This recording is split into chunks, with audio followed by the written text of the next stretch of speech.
About a year ago, I almost quit YouTube, which is now literally my full-time job, making YouTube videos for myself and other people. But last year, I almost quit because of some feedback, and that's what this video is about. I'm gonna tell you what you should do if you get honest feedback and you actually agree with the feedback, because I was quite bad at this, like handling critique as a young guy, because I almost quit YouTube because of it. I want to tell you the story to explain to you how you should handle this and what kind of mistake that I made, so you don't have to make this mistake. So basically what happened was I was just making self-improvement videos because I follow the YouTuber Hamza Ahmed, the self-improvement YouTuber. He made videos about self-improvement and he also gave the advice. Holy shit, big ass mosquito. What the fuck? In Bali they have some random ass insects, but whatever.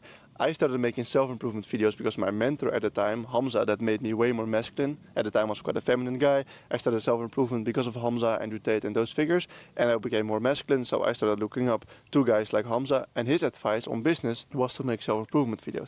So I started doing that, and then you adapt the same belief that he has. Like, you start to see his vision, and that's the only vision for you, because for me, he was the most important person in my life at that point, higher than my parents, like higher than everyone, like literally the most important person in my life, because he changed my life the most at that moment. He gave me some advice and I implemented it, and it changed my life directly. So obviously you're looking up at someone like that in the current moment. So his advice was start making self-improvement YouTube videos, and I started doing that. The only problem was that I sucked at YouTube and I didn't have any like experience in life. So the reason why it worked for Hamza, the self-improvement videos, is because he had like 5 years or 8 years of degeneracy prior to that channel. Like, he slept with the girls, he had the muscles already, he had the beard, he had the masculinity. But if you, as like at the time I was 20, if you're trying to make the same videos, it doesn't have the same conviction. But you are like a 20-year-old. You didn't do all of these things. Like, I dated like 2 or 3 girls, I think, whatever. I slept with 1 girl at the time. So obviously the videos are not gonna work for you, because you're basically just explaining the same topic as the YouTuber, in this case Hamza, and the main source, his videos, are also there. So people are just gonna watch that content. But that's not what this is about.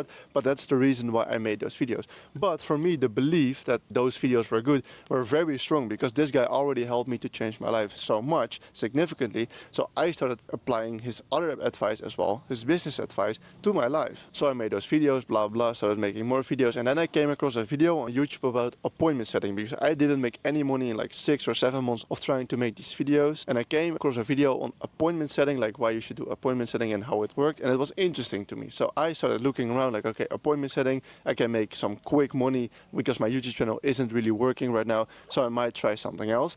And I started looking in the Dutch space, because I'm originally Dutch, if there were any appointment setting jobs that I could do via Instagram. So I started DMing some people, and one guy replied. So we went on a call, and I had a conversation with that guy about what I was doing with my videos and why I wanted the appointment setting job, because at the moment, in that specific moment, I thought I need some capital to invest more in my self-improvement YouTube videos, because that's still the main path that I wanted to follow, the same as Hamza's.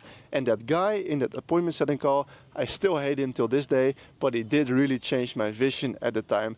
Even though I hate to admit it, but he did, because he's just a prick, but he did what I needed to hear at the moment. Because he basically asked me, like, what are you doing? Like, what's your skill and what's your business right now? Because he wanted to know that before he hired me as an appointment setter. Like, he wanted to know my credibility and whatever. So I told him about the videos and what I was doing, and he basically called me out massively. He was quite a masculine guy as well, but he was also scared of competition, I believe. I could see it in his eyes. Like, I'm quite a driven person. Like, I'm very secure in what I'm doing, even though it's not right, but I'm just very secure person. So I went with full conviction into the thing, and I kind of thought that, I think that he was a little bit scared of my competition, even though it sounds cringe to say, but he was also quite of an insecure dude. But that's not the point. So he started to talk me down. Like, he said, oh, you can't do anything, like you're quite like a kid just yet, and people are not going to listen to your videos. It only worked for Hamza because he's a masculine dude. So he was right, but I think the reason why he tried to talk me down, because he was trying the same thing, and that's why he needed appointment setters. But he tried to talk me down, and he was saying like, oh, you don't have a niche, you can't do anything, you don't have any skill, like why are people gonna listen to you? And he was right about it. So that's why I'm happy that he said it, but he was quite a prick. So basically what changed my vision at the moment, I left that call. I didn't get hired for the appointment setting call, the job, because I didn't have any credibility yet. I didn't try any appointment setting yet. I just hoped that I could get hired, but I didn't get hired. That conversation was also quite rude, because I'm not just gonna let him walk over me, like I'm gonna fight back basically. So not really pleasant call. After that call, I called one of my best entrepreneur friends online, and I called him like, bro, I really don't know what to do, because at the time I didn't make any money online, so I also didn't have any like reinforcement that it should work, because if you get paid for something, obviously it's reinforcing, like, oh, this works, I should continue doing this,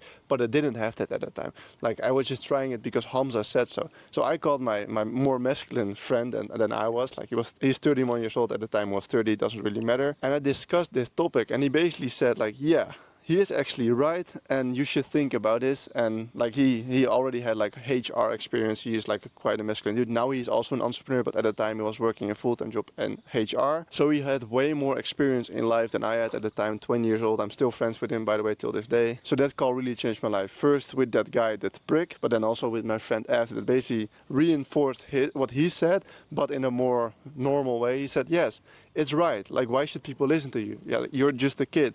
You should learn something real. Like the guy, the prick, basically, the dude in the first call, he said, oh, you should learn sales or a real skill. And I hated it, because I was like, oh, Hamza, my mentor, he said that I should make those videos, and he already changed my life. So this advice should also be right. That's basically what happens when you put someone on a pedestal like that. That's why you shouldn't put anyone on the pedestal. But doesn't matter. A few weeks went by. I didn't quit YouTube, because that's my first thought. Like, oh, I should learn a skill, so I should quit YouTube, even though YouTube was my passion. I didn't quit YouTube. I continued with like a little bit of like friction. I didn't really want to continue, but I still did, because I kind of knew it's my passion. I have to go through. But obviously when your vision is like ruined via those calls, then you're not going to be as motivated as before. So I started thinking, and a few weeks later I decided, yes, they are right, because then you like you get back to earth, like, okay, they are right, I should do this, this and this. You do some research, you talk to ChatGPT, whatever.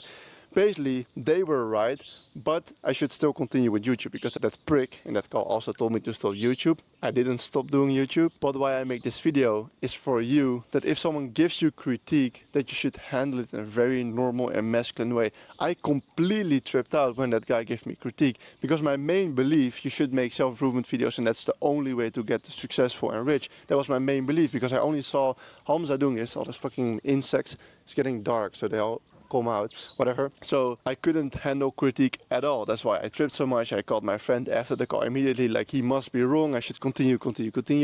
And please learn from my mistake, because you shouldn't do this. Don't immediately hate on someone else like feedback, someone else critique on what you are doing. First ask yourself why, or him if he's still in the call, like, why should I quit or shouldn't I quit? Why should I do what you were saying? Why? And if he gives a lot of valid arguments all the time, like, the more you ask why, and he doesn't get up in a loop like, yeah, you should just do it because this and this, like the same thing all the time in just a loop. You should do it because I said so, or because Andrew Tate said so. That's a loop. Then you're fucked. Then please don't do it.